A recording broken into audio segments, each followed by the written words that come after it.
All right, good morning, guys. So it is April 2nd, and not gonna lie, April 1st was not my day. We missed our first workout of this prep, and it was a leg day.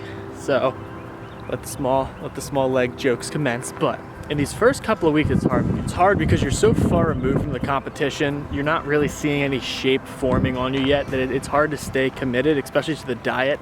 When you're getting shredded and you're seeing like the tangible results, it's so much easier to diet. But right now, it's like tough, especially on days when you miss workouts. It's hard to be like, okay, I gotta stick to this, even though I'm missing my workout today. Also, I wanna give myself some credit. I missed it because I worked 14 hours straight yesterday, not because I was lazy. So we're gonna get our work done early today. We're gonna go over, and I'm not quite sure what I'm gonna do for this second push day of the week. I might have Johnny take me through some calisthenic stuff, see how we can do with like body weight and movement like that, and just feel it out. But everything's feeling really good, and I'm excited to get back to it. So let's go get some breakfast. Let's get to work.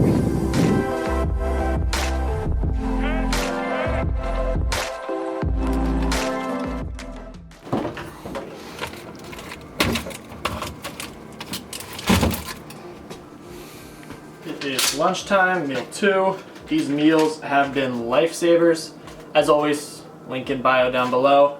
But we're doing really good on protein and surprisingly low on carbs. Had some bagels this morning. Because I'm still large, I am on decent sized macros. Okay, so right now, we're 2,400 calories per day, and that works out to about 240 carbs, which is a good amount. I mean, I'm always full at the end of the day. 182 protein, so basically at 1 gram per pound of body fat, and then 81 fat, which is 30% of my caloric total, which is a hefty amount. It's a good amount. So it's working for right now. I'm seeing my weight drop consistently. I started around 192 to 195, and now I'm consistently 188 to 189. So by the end of this week, I'd love to see a 187 pop up. And then next week, maybe we get a little bit more aggressive. I don't like to go too intense because I tend to drop weight super fast. I have the opposite problem of most people, but with that comes the issue of trying to keep on muscle. So I'm going to fight to keep on muscle, try to aim for maybe a little bit more aggressive next week, which is week 15. And then week 14 out, maybe take it back a little bit. But again, I play it by year. I kind of monitor my weight week over week, especially when I'm this far out, just to kind of see what the trend is like, and then I work from there. So we're going to slam this meal, finish up our work, and then we're going to head over for our workout. Alrighty. So, because the audio is not great in here, we're just going to talk for a quick second. It's the best time of the day now. It's officially workout time. Another long day. The sun's starting to go down already, and it's been busy. You know, everyone's talking about how they've got so much time on their hands with quarantine. I don't know how you're not filling your time with all the stuff going on right now. At least for me, I'm very busy, so I'm very excited. Let's go get this workout in. So far, training hasn't been draining on me because I've got a good amount of food in me. I think as time goes on and the carbs lower and the overall calories lower, then we'll start feeling it. But for now, I'm enjoying the pumps, so let's go get one.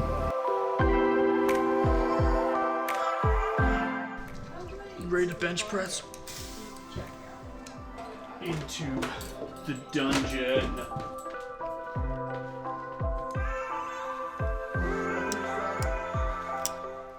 Alrighty, we're warming up. What do we got today? Doing chest, triceps, warming up those deltoids, and shoulders. So I'm trying to focus more on my chest since I've had plenty of time off. And 1 second. Hi again. Plenty of time off. Ah! What is this? But yeah, plenty of chest today. I think I'm gonna do some like this kind of mimics bench press. We're gonna try to do this, then incline press, incline flies, maybe some dips, and then we'll do 1 or 2 things for shoulders and 1 or 2 things for triceps. Because my shoulders and triceps have gotten a lot of attention on push days since I've had chest not included. So we gotta catch the chest back up if we're gonna have the size to win this competition. So I'm gonna start up light here. I think we'll work up to maybe like 4 heavy sets.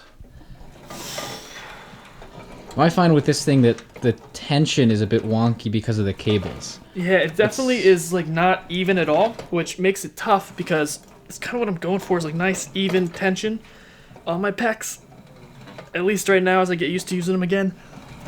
But gotta work with what we got. And I'm not gonna lie, they feel pretty good. Pretty good.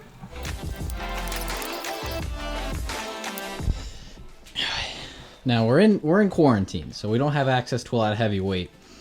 And you do a lot of power lifts, so Yeah. what's up with that? What's your approach with your strength? What's up with that? A great question. What's up with that? Great line of questioning. No, so like, what's your philosophy on how you keep strength? Or you're just gonna accept that strength's not really gonna come in these times? Definitely like 50-50. You can definitely keep strength, but it's gonna be different than doing it with power lifts because a lot of power lifts are 50% form, 50% strength, probably 75% form, 25% strength. But if you really want to keep your strength, it's just about putting tension on the muscle in the same ratios, right? So if you're doing a 5x5 on bench, you can load up like a push-up to have it to where you've got enough weight or tension on you that it's, again, you're locking out maybe that fifth one and you're not going to get 6. It's the same principles. The form, again, is not there, right? You're not doing a bench press, so you're losing out on that, and that's going to take some learning to get back to when you go back to it. But overall strength, yeah, you can definitely. I mean, if you have access to absolutely nothing, then it may be harder. But if you have some weights or anything, even like a suitcase you can load up with a bunch of crap to make it heavy, put that on your back, you can get close. So it's not like you just go, oh, I'm going to lose everything. You can definitely make it work. It's just how bad do you want it. So people shouldn't just be making excuses, basically. No, you shouldn't be making excuses. Like, I'm lucky enough to have this. This can pretty much simulate the same amount of stress as a heavy bench press for me. It's not going to be the same as the form, but it's going to simulate. And I'll give you a good example. When we do incline bench, I do not have nearly enough weight to do a proper incline bench press. So we're going to actually do a decline push-up. And the way you have to push in a decline push-up is very similar to your arms on a decline bench press. So you load that up, you do them slow enough with enough control, and add a little weight maybe. It's going to be almost exactly the same as doing an incline bench press. There are ways around this. So if you just keep watching, you're going to see plenty of things you can try to throw in at home.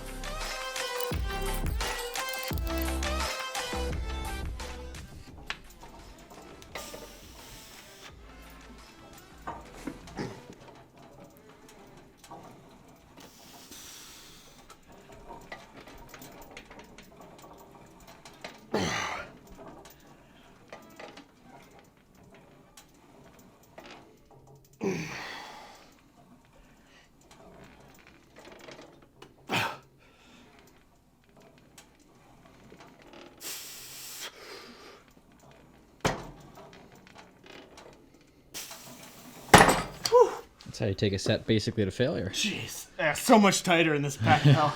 It feels good to be able to push again, baby. So you got the show coming up.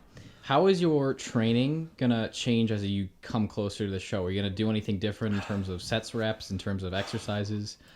I definitely, so one thing that's like big you've got to watch on cuts is losing your strength.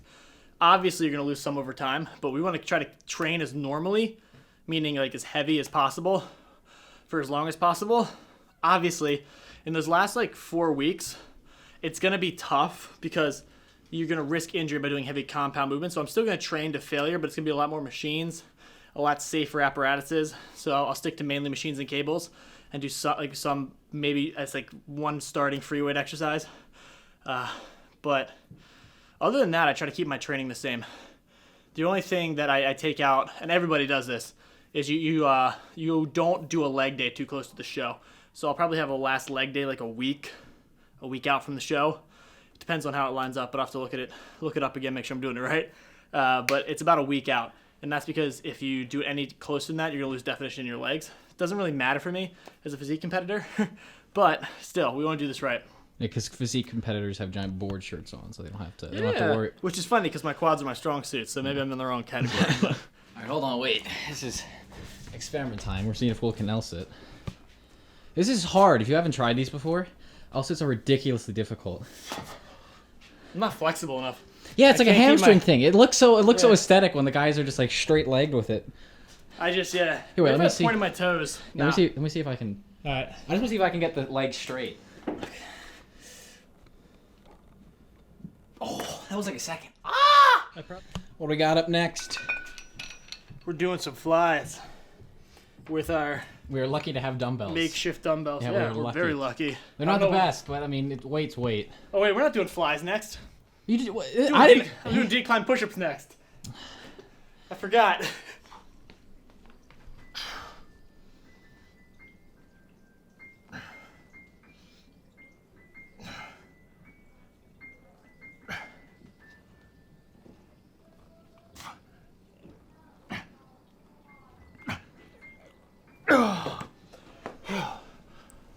Dude, I haven't done push-ups in a minute. And declines They are were easy. No. declines are hard.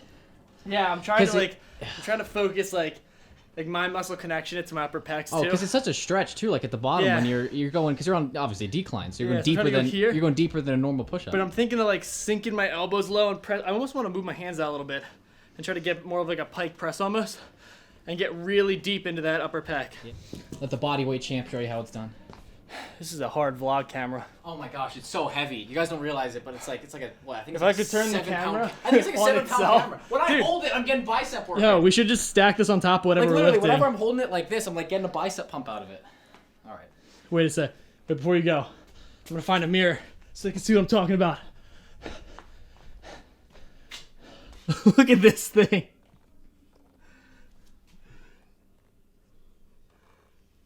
Get it? Oh wait. Oh yeah. Well, it's gonna hit the ground. I want to hit depth, unlike you. I'll use half reps. Pause reps.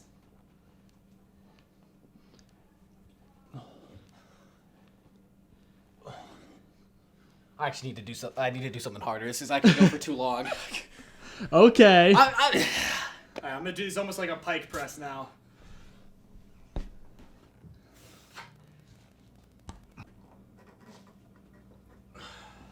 that's actually impressive. Still got the hockey player. That's actually pretty impressive. Quarantine time, baby. What? Ugh. Ugh. Ain't nothing but a peanut.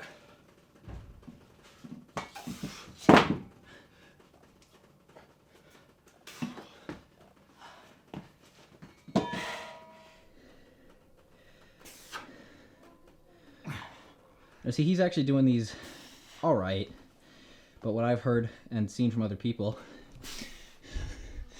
is his arm should be in a straight line. So that's better. See how he's going out with his head there?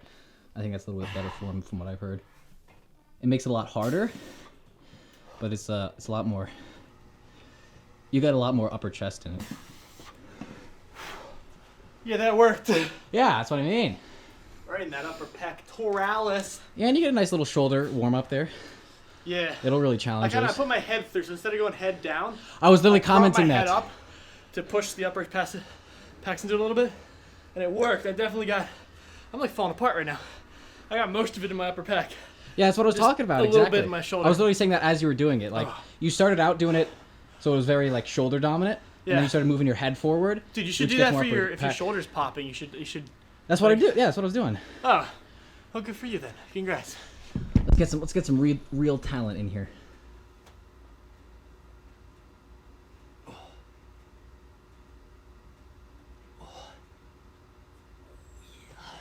That was a good one. That's why the pike presses come into play. Get some handstand work in there.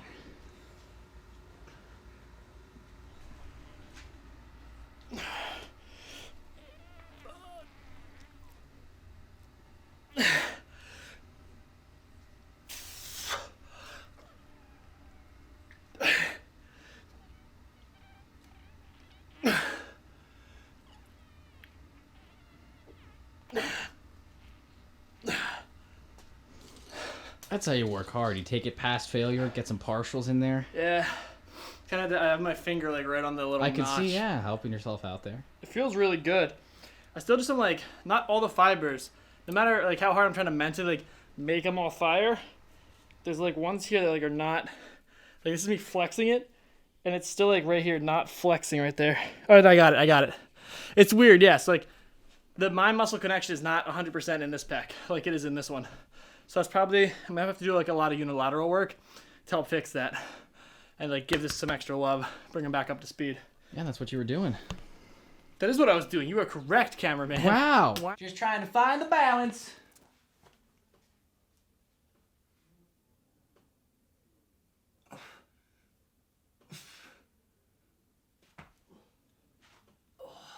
Dude, your eyes are Oh yeah, every time. After I do handstands, yeah, my eyes just get bloodshot as hell. This is a do this at home, but don't do this at home kind of. This is if this isn't making it work, then I don't know what is. Well, let's see. There's just so many angles happening. Yeah, give it a good wiggle. It's like if I go like crazy, but I'd have to skirt it that way to make it go down.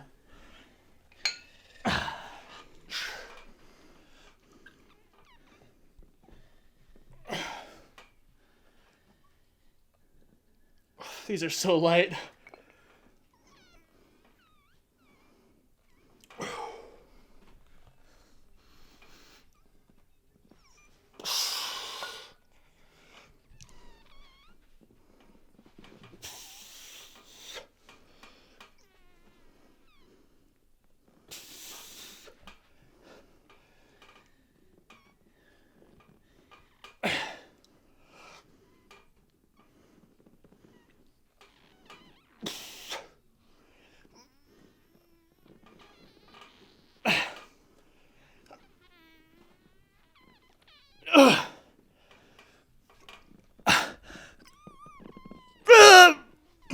All right. A little personal there. A little personal, a little up close. Now I notice when you do those flies that I see a lot of people in the gym when they're flying are very straight arm on their descent and the whole rep. Yeah. But you keep a pretty significant amount of elbow bend. Why is that? Just to protect your shoulders. The whole idea is you're trying to adduct the pec, which is basically a fancy way of saying move it from here to here.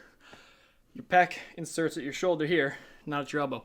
So the angle of your elbow doesn't change it. You could hold them like this and go out and in like this, and it would work the same way. The only difference is the further out that arm is, the more tension there is here, because the weight has a longer distance from its origin here. Well, the weight and the origin of the muscle insert have a longer distance between them, so there's more pressure.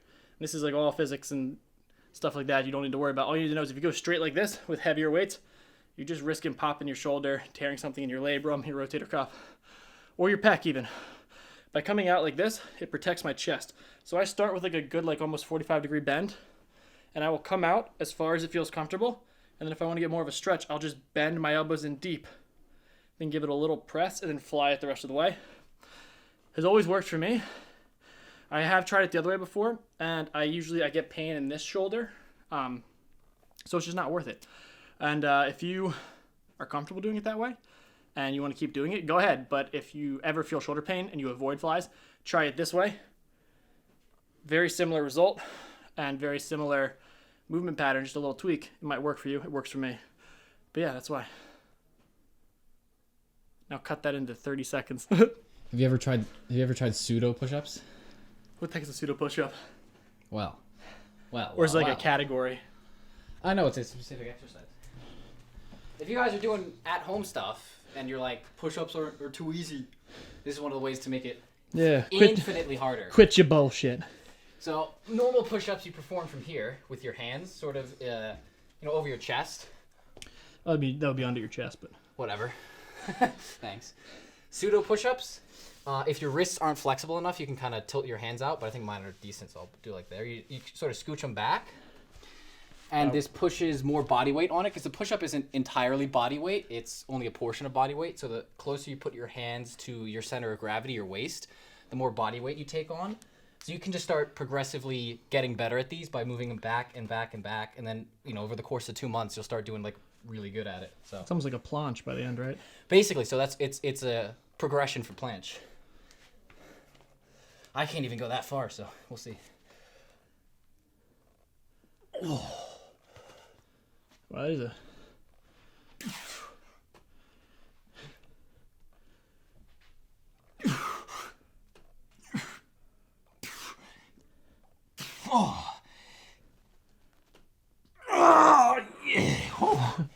one extra far in that last one, but yeah. That And you feel it all, like, you always feel like in your back because you got like a lat stretch. It's weird. You feel a lot of... Just go try That it. might be part of why your shoulder pops, though. That is an interesting angle on the shoulder. No, so that's why you do this rotation.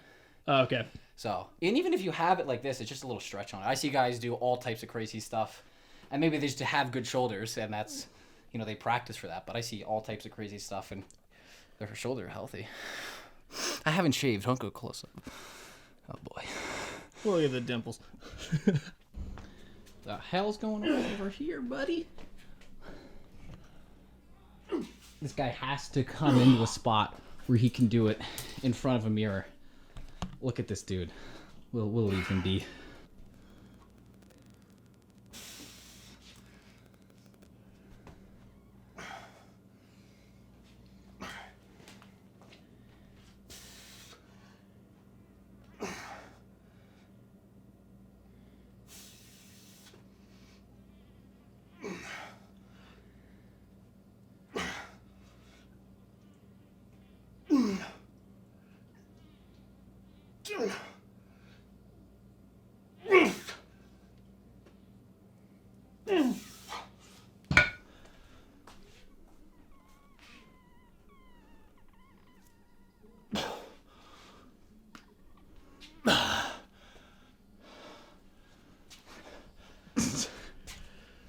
How many different exercises do you tend to do, like, per workout?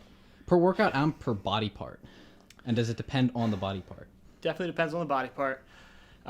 Because some lifts will hit more than one body part. It's like if I do squats and then I go on to do a bunch of hamstring stuff, squats still count as like a hamstring thing. But I'd say for me, I've been working out for about 10 years. So I'm at a bit of an advanced level. So I will do usually like a heavy compound that kind of works all the muscles that are being worked that day. So like bench press, that's going to work your shoulders, your chest, and your triceps. And then when I go into individual work for each muscle, I will usually do 3 exercises for the first main muscle group, which would be chest today. Other days it might be shoulders or triceps on my push day.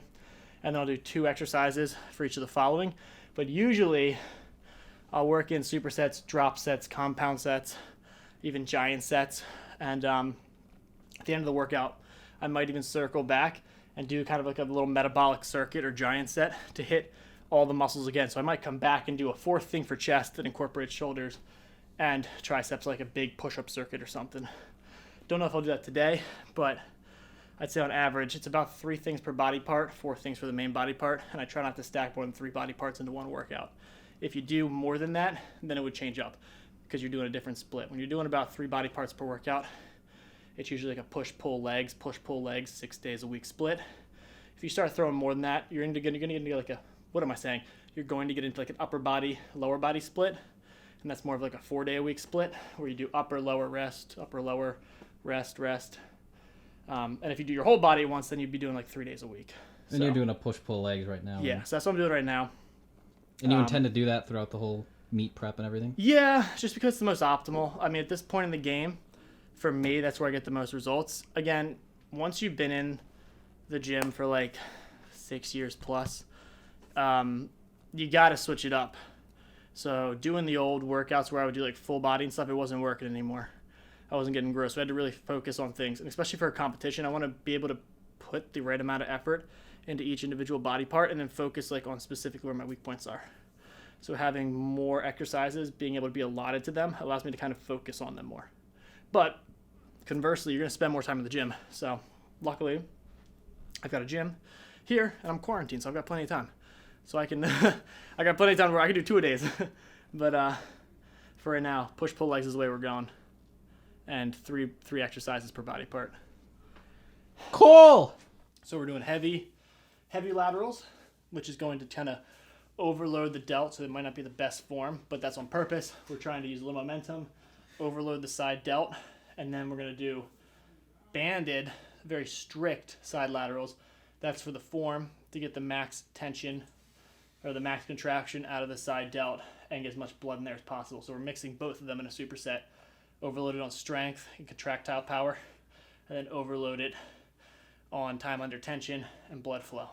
And that way we get the best results in the quickest amount of time with what we have.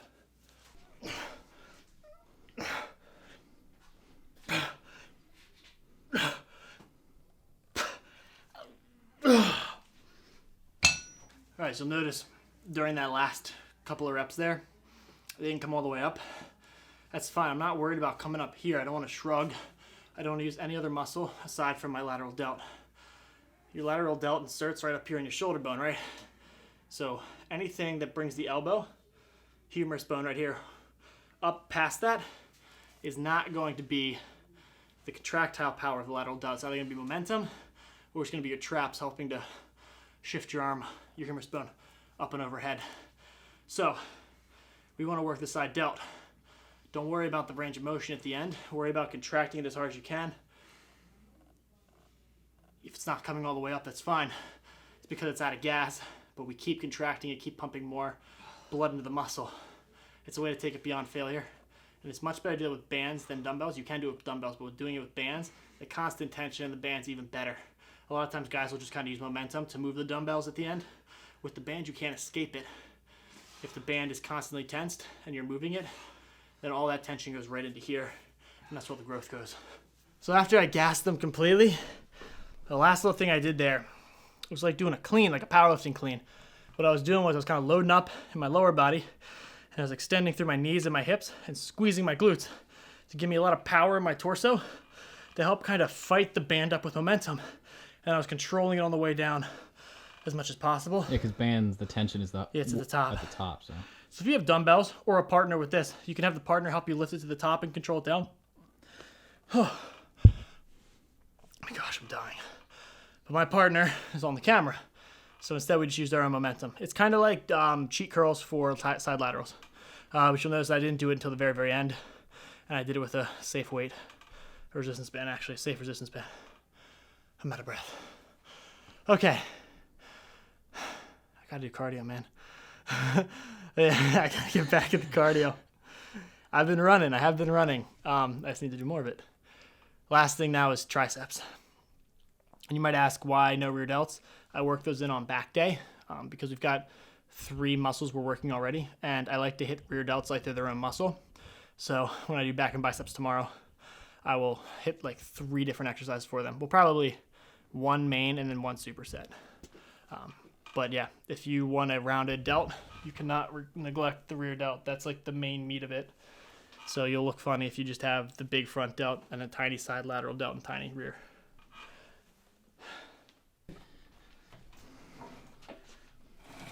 Oh, yeah.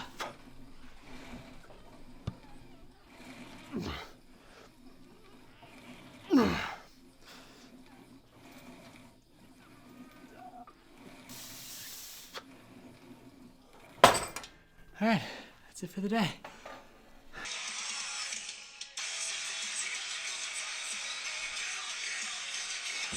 Yeah, we're done here.